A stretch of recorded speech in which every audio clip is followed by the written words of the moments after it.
नमस्कार दोस्तों। आज का हमारा जो विषय है वो है दीर्घ श्वास प्राणायाम। प्राणायाम का अर्थ है प्राण प्लस आयाम। प्राणों को जो आयाम दे दे वो प्राणायाम कहलाता है, अर्थात आपकी जो श्वासोश्वास है उसको मजबूत कर दे, उसकी स्ट्रेंथ बढ़ा दे, वो है प्राणायाम। दोस्तों, प्राणायाम के अनेक फ़ायदे हैं। आपने YouTube पर और भी कई जगह देखा होगा, कई लोग प्राणायाम कराते हैं, लेकिन प्राणायाम सही विधि से करें, सही तरीके से करें तो ही पूरा फ़ायदा मिलता है। आइए दोस्तों, आज हम करेंगे दीर्घ श्वास प्राणायाम। हम स्टेप बाय स्टेप उसको जानेंगे, कैसे इसको करें पहले हम इस पर बात करेंगे, कब करें फिर इस पर बात करेंगे, और क्या इसके फ़ायदे हैं फिर इस पर बात करेंगे। दोस्तों, दीर्घ श्वास प्राणायाम करने के लिए आप सुखासन आलती पालती मारकर बैठ सकते हैं। आप इस प्राणायाम को पद्मासन लगा के भी कर सकते हैं। शुरू करते हैं मित्रों। इसको हम डीप ब्रीथिंग भी कहते हैं, गहरा श्वास भरना। इसके लिए आपको 3 स्टेज में, 3 स्टेप में श्वास को लेना है, अंदर इनहेल करना है। कैसे करना है देखिए। पहला श्वास लेंगे तो पेट तक श्वास को भरेंगे। जो अपना पेट है, जो अपना स्टमक है, उसको आगे की तरफ निकालते हैं। जैसे देखिए,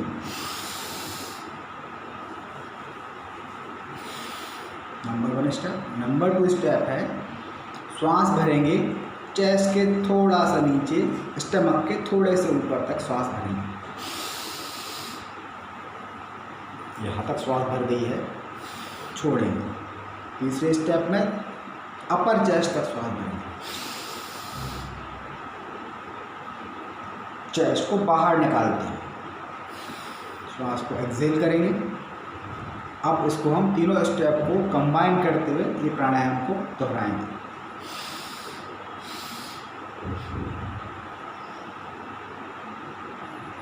थोड़ी देर श्वास को रोकेंगे,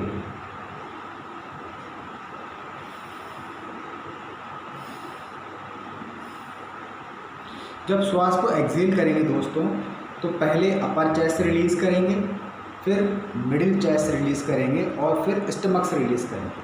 जिस तरह हमने जिस प्रक्रिया से श्वास को लिया था, उसी प्रोसेस से, उसी प्रक्रिया से श्वास को हम एक्सहेल करेंगे। एक बार फिर से पूरी तरह से प्राणायाम करते हुए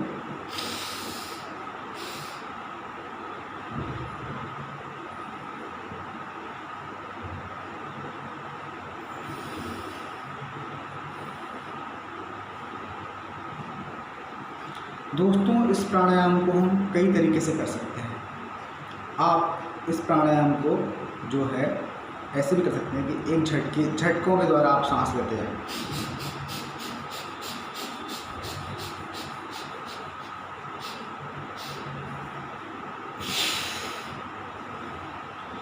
झटकों से आप टुकड़ों में सांस लें, श्वास लें, श्वास लें, श्वास लें, पूरा गले तक श्वास भर जाए, फिर एक ही झटके में श्वास को छोड़ दें। दोस्तों, श्वास लेने और छोड़ने के लिए हमें 5-3-5 का फॉर्मूले को याद रखना है। जब आप श्वास को इनहेल करते हैं तो कोशिश करें कि श्वास इनहेल करते समय आपको 5 सेकंड का टाइम लगे। 5 सेकंड में आप श्वास को गले तक भरें इनहेल करके, और उसको 3 सेकंड तक रोकें। 3 सेकंड बाद आप कम से कम 5 सेकंड में धीरे धीरे धीरे श्वास को एक्सहेल करें, अर्थात रेचक करें। दोस्तों, इसको करने का एक तरीका और मैं आपको बताऊं जो बहुत ही लाभकारी है और जो आध्यात्मिक रूप से अपने आप को मजबूत करना चाहते हैं उनके लिए बेहद उपयोगी है।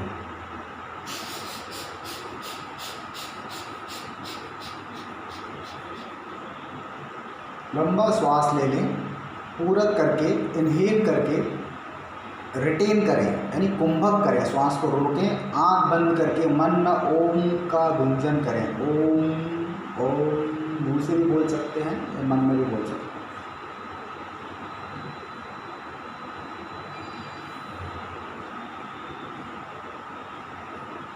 धीरे धीरे श्वास को छोड़ें। तो दोस्तों ये थे तरीके दीर्घ श्वास प्राणायाम को करने के। ये बेहद लाभकारी प्राणायाम है। अब बात करते हैं कि इसको कब करना चाहिए, कब नहीं करना चाहिए। तो जैसा कि मैंने आपको, जब मैंने ये चैनल शुरू किया था तभी आपको बताया था कि कोई प्राणायाम जो है आप खाना खाने के 2 से 3 घंटे बाद और तरल पदार्थ यानी दूध है या कोई कोल्ड ड्रिंक है, इनको लेने के 1 घंटे बाद आप प्राणायाम कर सकते हैं। दोस्तों आइए प्राणायाम, दीर्घ श्वास प्राणायाम के हम फायदे के बारे में जानते हैं। दीर्घ श्वास प्राणायाम करने से 70% अधिक टॉक्सिन्स को बॉडी रिलीज़ करती है। टॉक्सिन्स रिलीज़ करने से आपकी रोग प्रतिरोधक क्षमता बढ़ती है, इम्यून सिस्टम मजबूत होता है, फलतः आप कई बीमारियों से लड़ पाते हैं। मित्रों आपने देखा होगा कि जैसे कभी बारिश हो रही है और आपके पास छाता है अगर, तो बारिश आपको कुछ भी नहीं बिगाड़ सकती है, क्योंकि बारिश होगी तो आप छाते के लगा के छाते को बच जाएंगे, आप गीले नहीं होंगे। वैसे ही इम्यून सिस्टम एक छाते की तरह है, आपके ऊपर बहुत सारी बीमारियों के अटैक हो रहे हैं। अभी करंट में कोरोना वायरस नाम का एक वायरस चल रहा है। तो अगर जिनका इम्यून सिस्टम मजबूत है, जिनका रोग प्रतिरोधक क्षमता इनकी अच्छी है, वो बचे हुए हैं, इससे जल्दी जल्दी रिकवर हो जा रहे हैं। तो आप भी इसको करके अपना इम्यून सिस्टम मजबूत कर सकते हैं। दूसरा फ़ायदा है कि दीर्घ श्वास प्राणायाम से आपका जो ब्लड है वो प्योर होता है। Pure means pure blood pure होने से आपके कील, मुहासे, फोड़े, फुंसी, टॉन्सिल्स, ये सब से आप बच जाते हैं। तीसरा फ़ायदा है प्राणायाम करने से एंडोर्फिन्स नाम का एक केमिकल बॉडी रिलीज़ करती है। एंडोर्फिन्स केमिकल को हैप्पी एलिमेंट्स भी कहा गया है। हैप्पी एलिमेंट्स अर्थात प्रसन्नता के कण, खुशी के कण। कई लोग हास्य आसन करते हैं, आर्टिफिशियल हंसते हैं, ये सब चीज़ें करते ताकि वो खुश रहें, उनका ब्लड सर्कुलेशन अच्छा रहे। तो ये प्राणायाम आप रोज़ जब प्रैक्टिस करते हैं, अभ्यास करते हैं, तो एंडोर्फिन्स रिलीज़ करने से जो है आप खुश रहेंगे, काम रहेंगे, कूल रहेंगे। तो आपका जो फोकस है वो ज़्यादा केंद्रित रहेगा और आप जल्दी जल्दी क्षमता प्राप्त कर पाएंगे, विषम परिस्थितियों से आप लड़ पाएंगे। इससे आपका मेटाबॉलिज्म इम्प्रूव होता है, फलतः डाइजेशन इम्प्रूव होता है। डाइजेशन का बहुत बड़ा योगदान है एक निरोग जीवन जीने के लिए। इससे आपको भरपूर ऑक्सीजन मिलती है, फलतः जो आपके बॉडी में करोड़ों सेल्स हैं उनको ऊर्जा मिलती रहती है। परिणाम स्वरूप आप फैटल डिजीज जैसे कि कैंसर और अन्य बीमारियों से आप छुटकारा पा सकते हैं या प्रिवेंटिव बचे रह सकते हैं।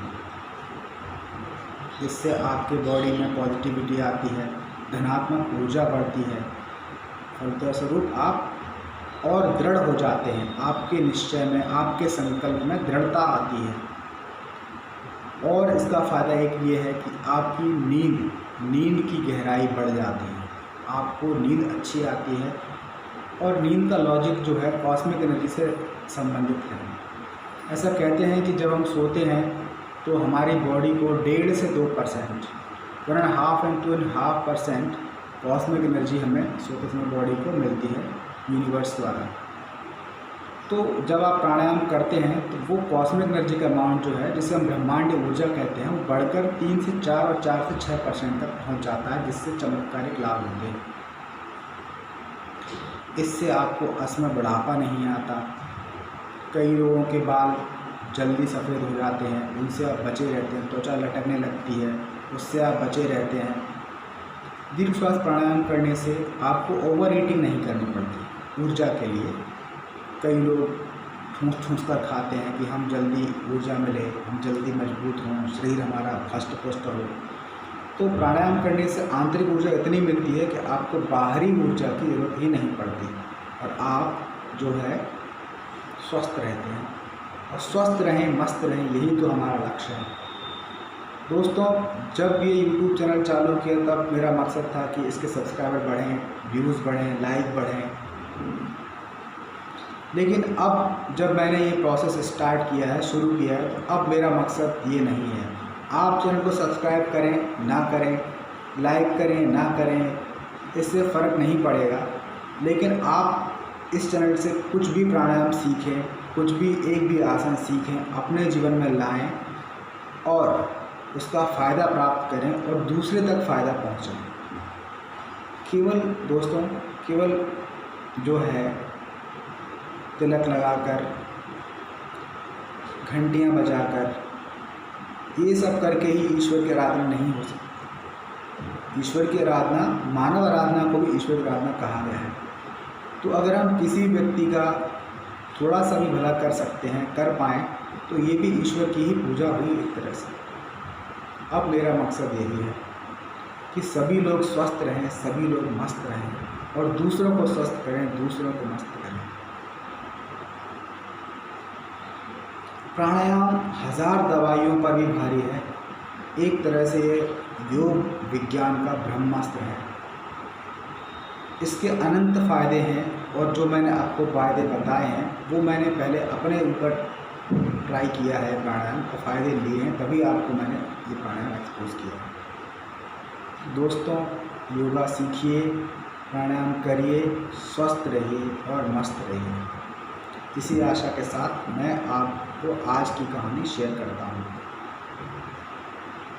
एक प्रोफेसर ने क्लास में एक गिलास पानी हाथ में लिया और बच्चों से पूछा कि क्या आप बच्चों बता सकते हो इसका वज़न कितना है? बच्चे बोले, सर बिना वेट किए हम कैसे बता सकते हैं? तो प्रोफेसर बोले, अगर मैं इस गिलास को 1 घंटे ऐसे ले रहूँ तब क्या होगा? बच्चे बोले, तो थोड़ा बहुत आपका हाथ दर्द करेगा। फिर प्रोफेसर बोले, अगर मैं इसको 6 घंटे तक ऐसे ही ले रहूँ तो क्या इसका वज़न बढ़ेगा?